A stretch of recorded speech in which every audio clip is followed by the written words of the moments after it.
हाँ जी, good morning, नमस्कार साथियों, सभी का आपका कुंभज क्लासेज के यूट्यूब चैनल पर हार्दिक स्वागत और अभिनंदन। देखो, अपन ने लास्ट क्लास में बात की थी परसेंट कंपोजिशन की, एवरेज एटॉमिक मास की, उसके क्वेश्चन कर लिए थे।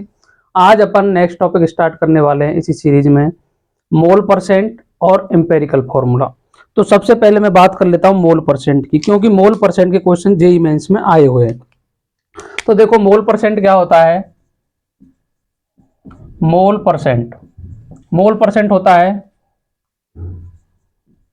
मोल ऑफ एलिमेंट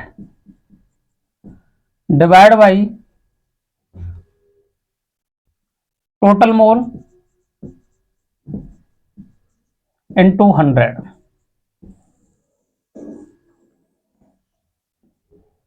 इसके ऊपर मैं बात करता हूं क्वेश्चन की, जो पीवाईक्यू क्वेश्चन आया हुआ है।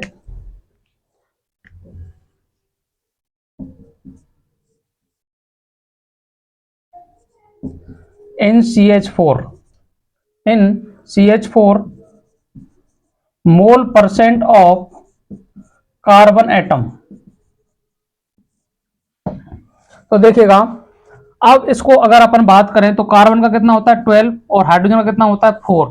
तो परसेंट अगर बात करूं इस तरीके से करें तो ऐसे कर दें 12 डिवाइड बाई 16 इंटू 100। ऐसा करेंगे तो ये आएगा 75%। लेकिन ये बात सही है क्या? बिल्कुल ये बात क्या है, गलत है। क्योंकि अपन ने बात किसकी कर रहे हैं, मोल परसेंट की कर रहे हैं। और ये क्या निकाला है अपन ने, वेट निकाला है। क्या निकाला है? वेट निकाला है। तो ये क्वेश्चन अपना गलत हो जाएगा, क्योंकि इसके ऑप्शन भी दे रखे हैं। देखो, ए दे रखा है 75%, बी दे रखा है 25%, सी दे रखा है 20% और डी दे रखा है 10%।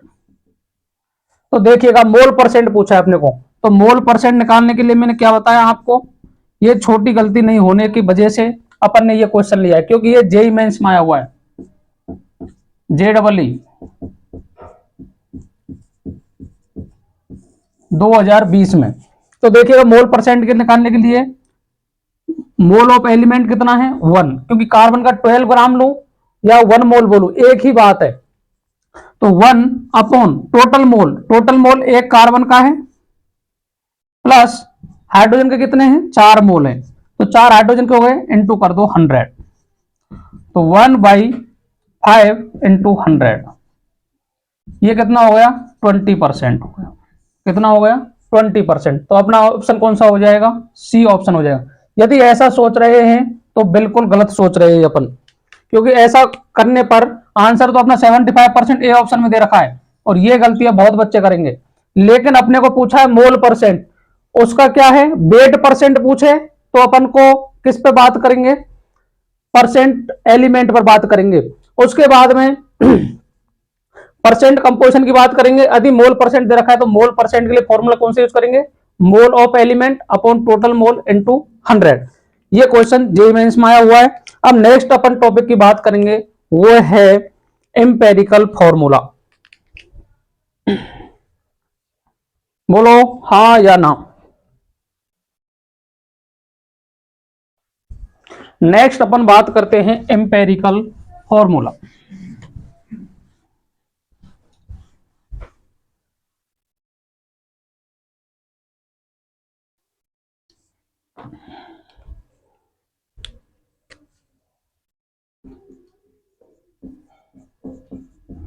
एम्पेरिकल फॉर्मूला, इसको बोलते हैं मूलानुपाती सूत्र।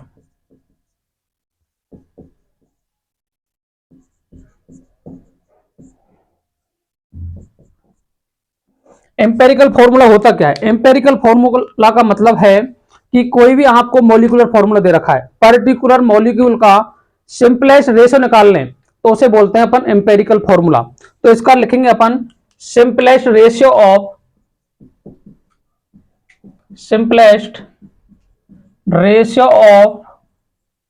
मॉलिक्यूलर फॉर्मूला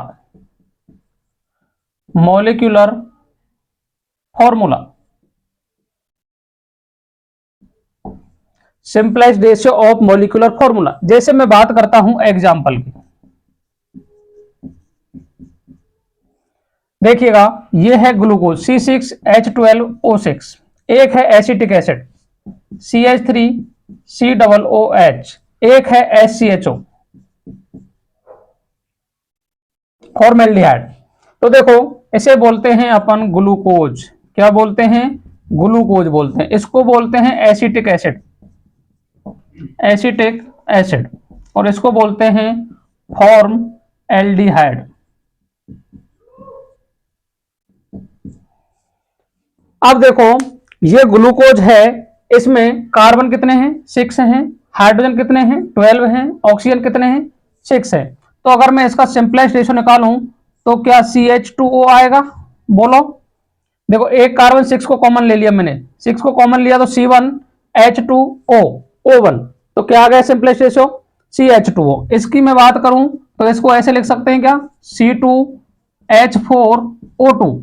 तो इसका भी सिंपलेस्ट रेशियो लिखूंगा तो क्या आएगा? CH2O। इसकी बात करूं तो इसका क्या आएगा? CH2O। ये इसका मॉलिक्यूलर फॉर्मूला है।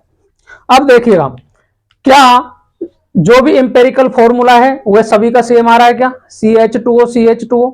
तो अपन को याद रखना है यदि एग्जैक्ट नंबर ऑफ एटम को बताए, मॉलिक्यूलर फॉर्मूला क्या होता है? Molecular formula so exact number of atom, यदि एग्जैक्ट नंबर ऑफ एटम को बताएगा तो उसे अपन क्या बोलते हैं? Molecular formula. मॉलिक्यूलर फॉर्मूला एक कंपाउंड का एक ही होता है, कभी भी डिफरेंट नहीं होगा। एसिटिक एसिड को आप CH3COOH ही बोलोगे, इसके अलावा कुछ नहीं बोल सकते। ग्लूकोज को आप C6H12O6 बोलेंगे। तो पर्टिकुलर मॉलिक्यूल का मॉलिक्यूलर फॉर्मूला एक होता है, लेकिन डिफरेंट मॉलिक्यूलर फॉर्मूला वाले एलिमेंट का एम्पेरिकल फॉर्मूला सेम भी हो सकता है और डिफरेंट भी हो सकता है। ये अपन को सिंपलेस्ट रेशियो बताता है, ना कि पर्टिकुलर एलिमेंट को बताता है। तो अपन को याद रखना है कि एक से ज्यादा मॉलिक्यूल दे रखे हैं तो उनका एम्पेरिकल फॉर्मूला सेम हो सकता है और नहीं भी, जबकि मॉलिक्यूलर फॉर्मूला डिफरेंट कंपाउंड का डिफरेंट ही होता है, डिफरेंट मॉलिक्यूल का डिफरेंट ही होगा। अब देखो ग्लूकोज का भी यही आ रहा है, एसिटिक एसिड का भी यही आ रहा है, SCHO का भी यही आ रहा है, तो ये तो सेम हो गया ना सभी का। अब इससे कैसे पहचाना जाएगा कि ये किस मॉलिक्यूल की बात कर रहा है, कौन से कंपाउंड की बात कर रहा है? तो इसके लिए अपन को फाइंड करना होता है N। क्या फाइंड करना होता है? N। तो मैं आगे बढ़ता हूं इसमें, देखिएगा।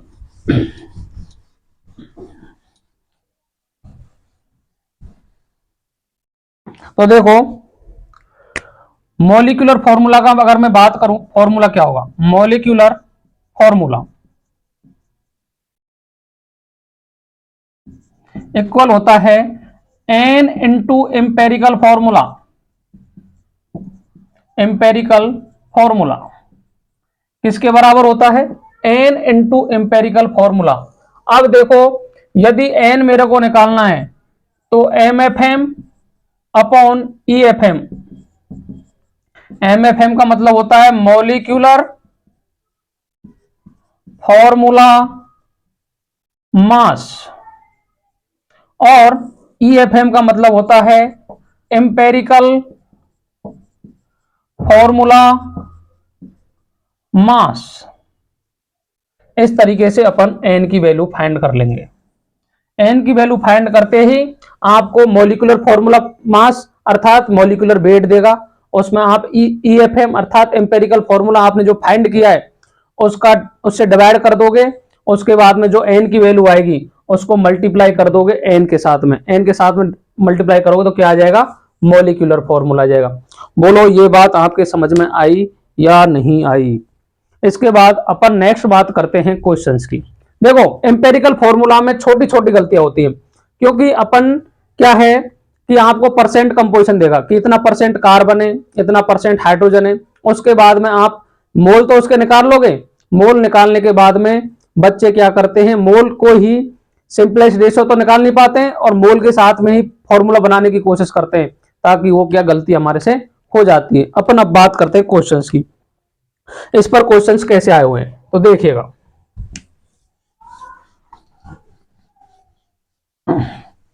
सबसे पहले बात करता हूं मैं फर्स्ट क्वेश्चन की।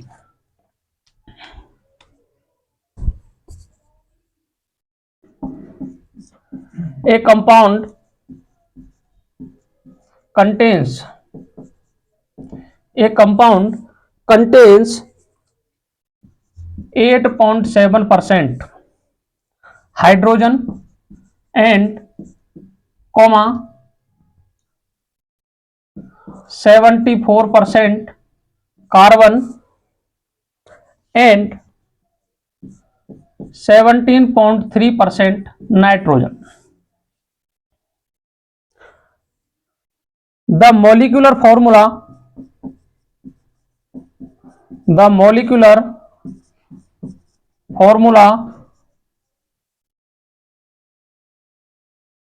of this compound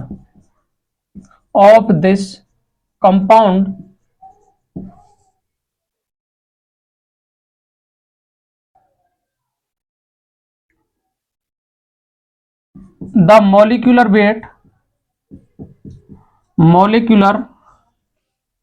weight of this compound is 162 gram mole inverse. ये अपन को दे रखा है, कंपाउंड का क्या दे रखा है, मॉलिक्यूलर वेट दे रखा है। ए ऑप्शन है इसका C4H6N2, बी ऑप्शन है C2H3N, सी ऑप्शन है C5H7N और डी ऑप्शन है C10H14N2। ये क्या है, इसके ऑप्शन है।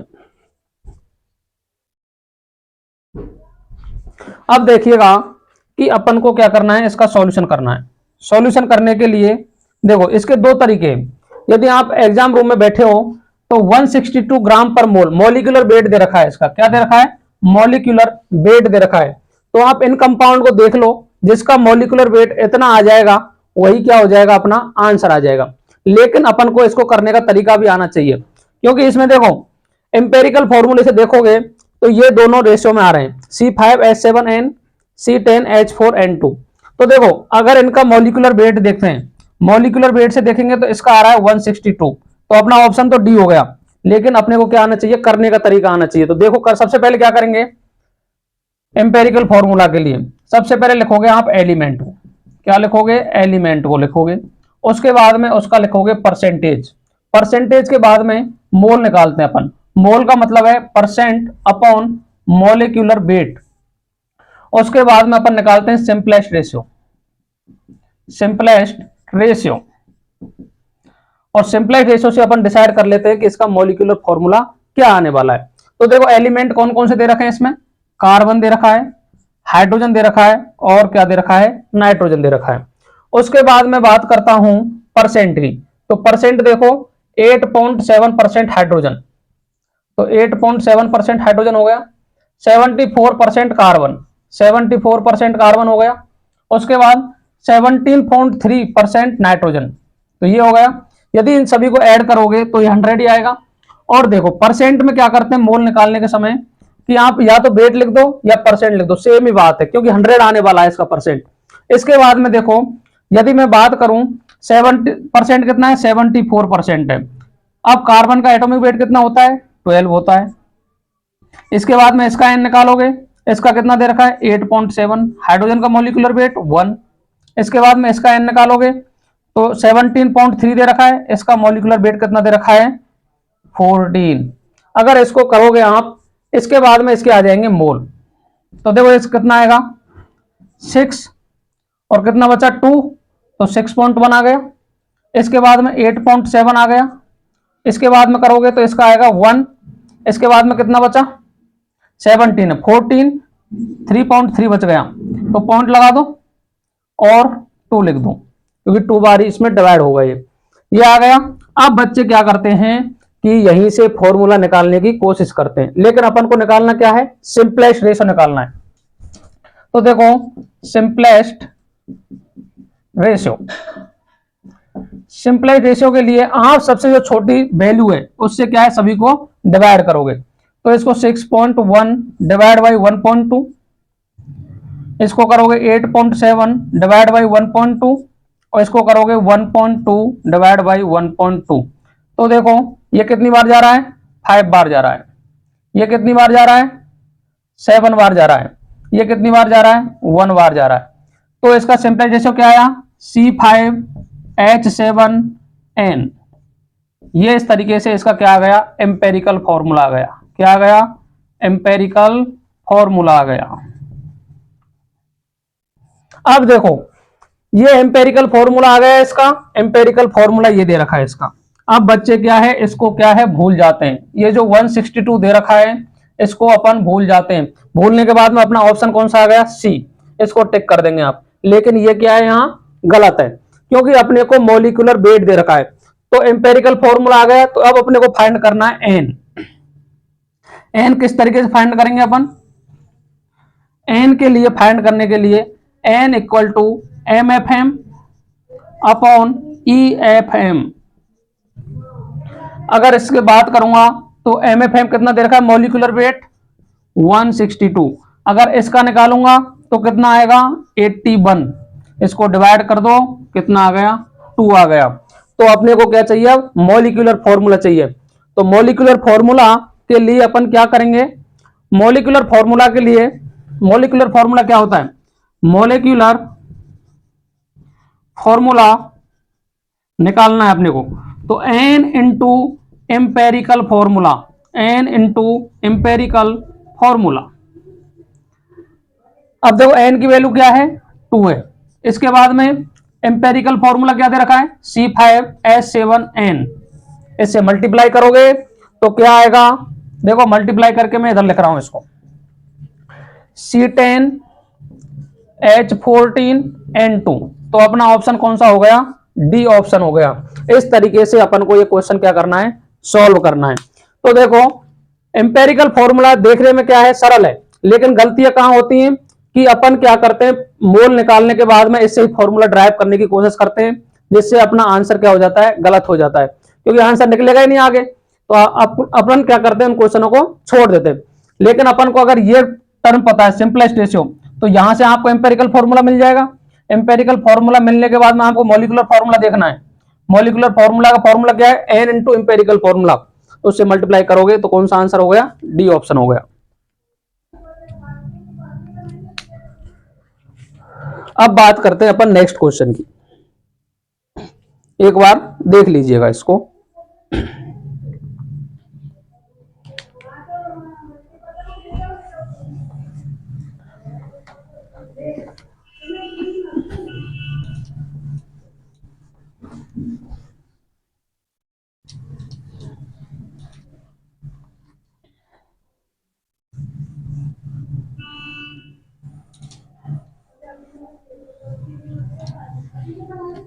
अब अपन बात करते हैं next question.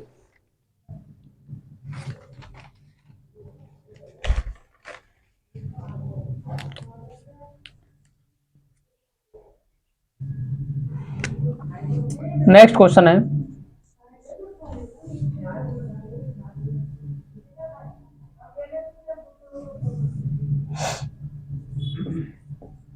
a compound has empirical formula CH2O। Empirical formula क्या दे रखा है, CH2O and molecular weight is 180, then find molecular formula। A option है CH3COH, बी ऑप्शन है CH2O, सी ऑप्शन है C6H12O6 और डी ऑप्शन है अपना नन ऑफ दीज।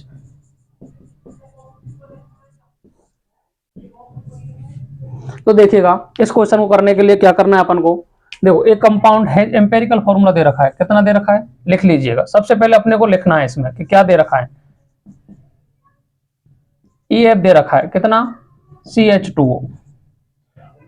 MF दे रखा है कितना, दे रखा है 180। क्या अपन EFM निकाल सकते हैं इससे, एम्पेरिकल फॉर्मूला मास निकाल सकते हैं। कितना आ रहा है 12 + 2 + 16 कितना हो गया 18, 30 आ रहा है।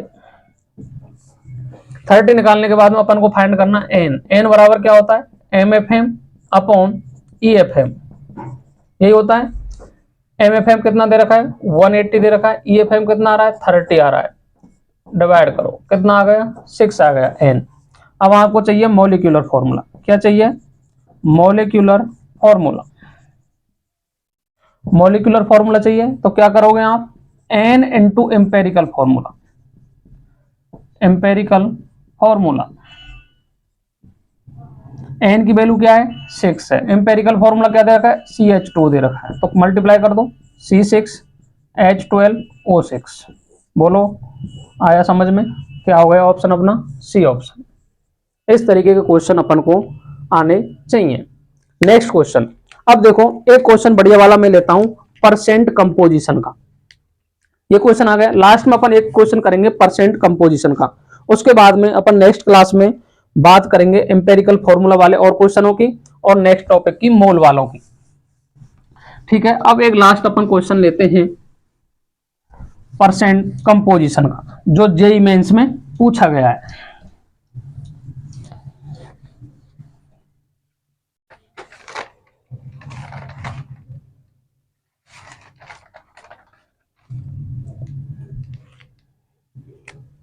क्वेश्चन है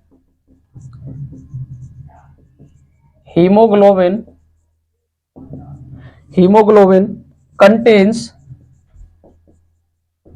contains 0.34% of iron by mass. The number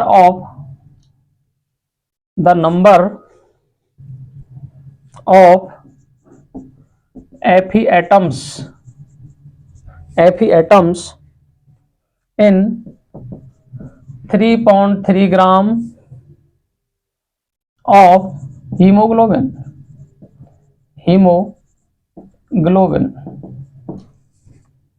is, जो पेपर में दिया था अपन को गिवन है एटॉमिक वेट कितना है 56 है। इसके बाद में Na की वैल्यू दे रखी है अपने को 6.023 इंटू 10⁻23। ए ऑप्शन है 4, बी ऑप्शन है अपना 1.21 इंटू 10⁵, सी ऑप्शन है अपना 3.4 इंटू 10⁻23, और डी ऑप्शन है अपना 1.20 इंटू 10⁻20। अब देखो ये क्वेश्चन कहाँ आया हुआ है जेईई मेंस JEE 2022 जेईई की पेपरों में ये आया हुआ है। तो अपन को करना है इसको सॉल्व। तो सबसे पहले देखो क्वेश्चन को पढ़िएगा, क्या दे रखा है क्वेश्चन में। देखो सॉल्यूशन की बात करता हूं मैं। सॉल्यूशन 0.34%, परसेंट का मतलब आप समझते हो 100, अर्थात मैं बात करूं कि यदि 100 ग्राम हीमोग्लोबिन लूंगा मैं तो कितना पर आएगा 0.34 ग्राम FeS में। यदि 100 ग्राम हीमोग्लोबिन लेंगे तो 0.34% क्या 34 ग्राम क्या आएगा इसमें आयरन आएगा। तो अगर मैं 1 ग्राम हीमोग्लोबिन लूंगा तो कितना आएगा 0.34/100 आएगा कि नहीं आएगा। यदि मैं बात करूं कि 3.3 ग्राम हीमोग्लोबिन लूंगा तो कितना आएगा 0.34 डिवाइड बाई 100 इंटू 3.3, इतना ही आएगा कि नहीं आएगा, बोलो। अब देखो नेक्स्ट इसको सॉल्व कर लेंगे अपन।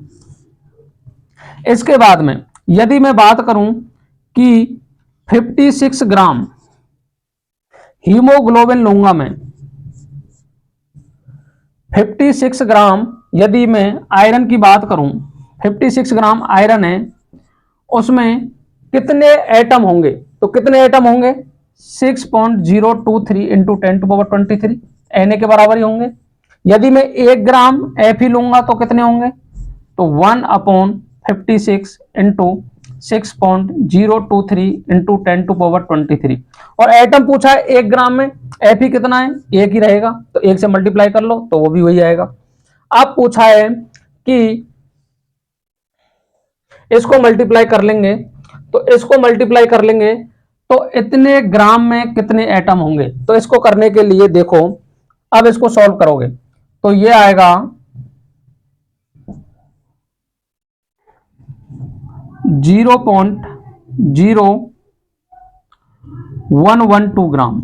इसको सॉल्यूशन करोगे तो 0.012 ग्राम आएगा। तो अपन को फाइंड करना है कि 0.0112 ग्राम में कितने एटम होंगे, तो देखो 0.0122 इंटू कितने आए ये 1/56 इंटू 6.023 इंटू 10⁻23।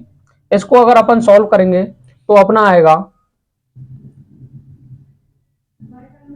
0.0012 इंटू 10⁻23। अगर इसको अपन सॉल्व कर लेंगे तो ये आएगा 1.20 इंटू 10⁻20 एटम्स। कौन सा ऑप्शन हो गया, डी ऑप्शन। अब देखो दोबारा समझो इसको, आपको देखो ये क्वेश्चन क्या सरल नहीं है, इजी नहीं है, इसको अपन मॉडरेट मानेंगे। मॉडरेट नीट के लिए तो ये हार्ड है, लेकिन देखो इस क्वेश्चन को देखेंगे, haemoglobin contains 0.34% iron by mass of the number of Fe atoms in 3.3 gram haemoglobin is, atomic weight दे रखा है और Na दे रखा है। तो सबसे पहले तो आपको याद रखना है क्वेश्चंस में ये ट्रिक होती है कि यदि Na दे रखा है तो उसका यूज होगा, तो उसकी टर्म में आंसर आने वाला है। तो देखो 4 नहीं आ सकता, ये नहीं आ सकता, क्योंकि इतनी पावर इतना कम तो नहीं हो सकती। अपन के आंसर आएंगे या ये दो में से एक रहने वाला है, तो अपन को सॉल्व करना है। देखो यदि परसेंट का मतलब होता है 100, अब परसेंट का मतलब 100 है, तो यदि आप 100 ग्राम हीमोग्लोबिन लेंगे तो 0.34 ग्राम क्या होगा, उसमें आयरन होगा, तो 0.34 ग्राम क्या हो गया, आयरन हो गया। अब देखो यूनिटरी मेथड से करते हैं इसको, 1 ग्राम होगा, 1 ग्राम होगा तो 100 बाई क्या हो जाएगा, 0.34 बाई 100 हो जाएगा।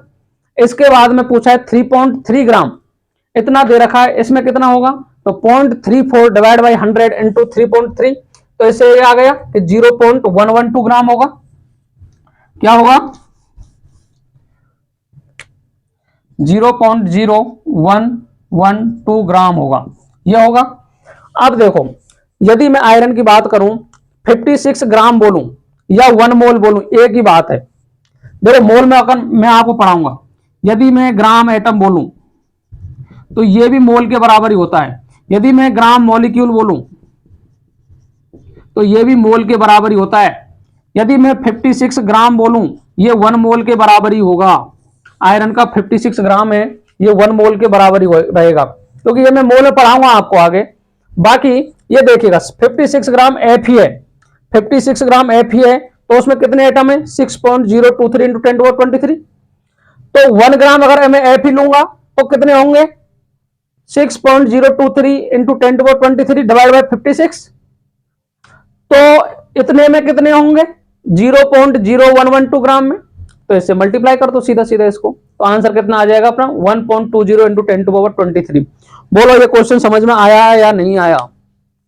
तो देखो अपन ने बात कर ली, देखो इसमें टॉपिक अपन ने परसेंट कंपोजिशन की बात कर ली, एवरेज एटॉमिक मास की बात कर ली, परसेंट मोल की बात कर ली, एम्पेरिकल फॉर्मूला की बात कर ली। अब मैं आगे बात करूंगा मोल की, कल से अपन नेक्स्ट टॉपिक स्टार्ट करेंगे मोल।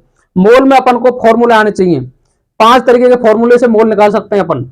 उसके बाद में एटॉमिक मास की बात करेंगे, मॉलिक्यूलर मास की बात करेंगे। तो आज के लिए रखते हैं अपन यहीं तक, नेक्स्ट बात करेंगे अपन आगे।